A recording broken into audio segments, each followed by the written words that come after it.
just have to do it, you know? Because a lot of people talk about making movies. Just do it with whatever you have. Yeah, whether you got $500 or $5 million, and just make something. That's all hand back here. Nothing but for. Okay. With such a tight shooting schedule, how many takes were you limited to? Actually, the shoot wasn't bad. I mean, it was, I think for the most part, it was pretty relaxed. Just because everybody was already there, you know. That helped a lot. That really helped. Because then we weren't chasing people down, we weren't waiting on anybody. Sometimes we could even leave the lights up if we needed to, and then we didn't have to wait to have things lit. The end scene that you saw where she runs out of the house, runs to the car, pulls the guy out of the car, that whole thing is one long take.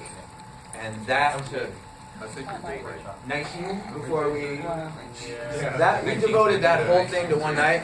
Brandon really wanted to see that all done in one take, and I was a little nervous about it, but I think it turned out pretty cool. And I think it, created some suspense. Yeah.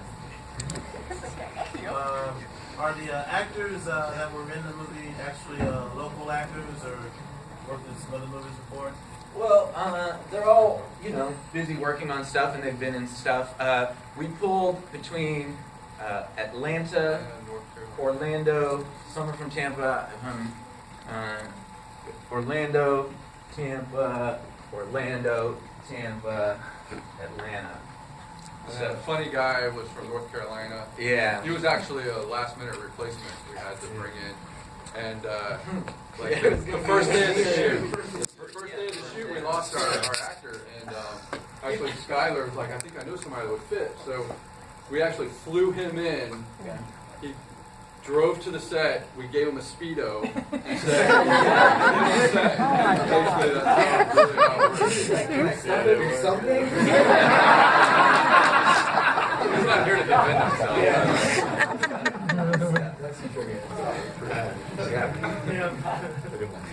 Any other questions? How many people actually died? What's the body count? No, I think it's more than 10. I died. That girl in the lake, I don't know what happened to her. The British girl, the girl on the porch. He died in the beginning. I think it's closer to 13 or 14. It's pretty respectable. It's good when you lose track. It's kind of slow kills at the beginning, and then it kind of like, right towards the end, it's like slap everybody. I had a question here. Yeah, it's kind of for like everybody, but even though you knew it was fake and you were dying and bloody, was it ever like too real? Like, no. Yeah. Well, one I of think them. for the actors, too real. I remember. One who dies off camera. Yeah. It was too real for me. Too much. No, actually, the girl that got her throat slashed at the door, when she was knocking on the door, she was kind of freaking out a little bit about it, and we weren't real happy with the way it came out, and she could not do it again. So we had to wait till the following day to kind of fit into the schedule to do that again. That throat cut was just so close, and she just kind of freaked out.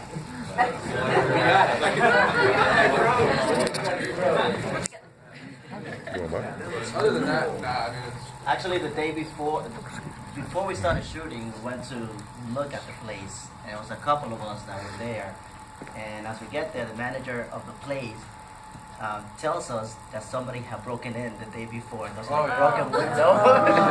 So we're getting ready to stay in this place for like 2 weeks. And we just found out that a crazy person from around the neighborhood. Did you tell everybody when they showed up? Yeah. They just found out now.